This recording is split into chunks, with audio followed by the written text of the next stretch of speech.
परमानंद जी रोहतक से। राधे राधे महाराज जी। महाराज जी आपके चरणों में कोटि कोटि प्रणाम। महाराज जी कभी आप साधन को इतना सुगम बता देते हैं कि जिसने एक बार राधा नाम ले लिया उसका भी कल्याण निश्चित है, परंतु आप कभी ये भी कहते हैं कि मन को वश में करना बहुत कठिन है, निरंतर साधनारत हुए बिना कल्याण नहीं होगा। महाराज जी इसमें क्या रहस्य है? एक बच्चा स्कूल जाता है, मास्टर कहता है कुछ लिखो, तो गोली और डंडा बनाता है, बोले शाबाश शाबाश सर टॉफी लो। और एक साल जब गोली डंडा बनाता थप्पड़ मारता है, एक साल हो गए उसी गोली डंडा में लगे हुए, अक्षर लिखो का गा गा, समझ लेना। ये नए विद्यार्थी है और सत्य वचन है, यदि आप एक बार भगवान का नाम लोगे तो मंगल की नींव रख गई।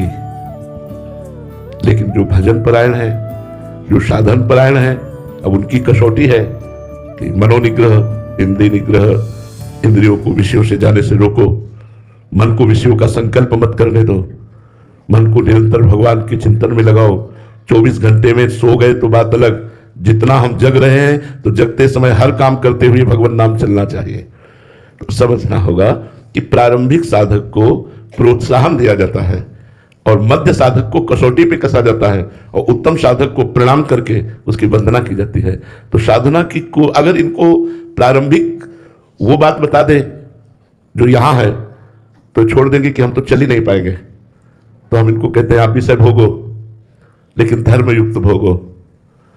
आपका जो मन हो आज खाने का, आज पीने का, आज देखने का, आज सुनने का, वो भगवान को अर्पित करके नाम जप करते हुए तुम्हारा मंगल हो जाएगा, इसमें कोई संशय नहीं।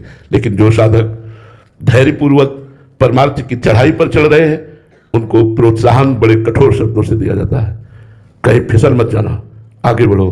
तो कल्याण की भी कोटि है, इसलिए जैसे मोक्ष के भी सायुज्य, सामीप्य, सारूप्य, सारिष्ट, एकत्वादि है, ऐसे कल्याण की भी कोटि है। कल्याण तो जीवन भर वैश्यागमन के अंत में नारायण बोला तो उसका अजामिल का भी हो गया, लेकिन प्रेम भगवान से करना, भगवान को आत्मसमर्पण करके उनकी दिव्य लीला में प्रवेश होना या ब्रह्मबोध संपन्न होकर अपने स्वरूप में मगन रहना, ये सब चढ़ाई की बातें हैं। तो प्रारंभ से लेकर चढ़ाई तक की चर्चा सत्संग में होती है, तो जो जिसका अधिकारी होता है वो बात पकड़ लेता है।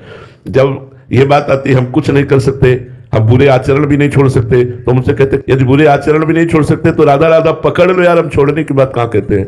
तो बीच में राधा राधा डाल लो, और राधा राधा पकड़ लोगे, राम राम पकड़ लोगे तो नाम एक दिन तुम्हें संत बना देगा, नाम एक दिन तुम्हें भगवान का भक्त बना देगा, नाम एक दिन तुम्हारी सारी दुर्वासनाएं नष्ट कर देगा। इसलिए ऐसे वचन कहे जाते हैं।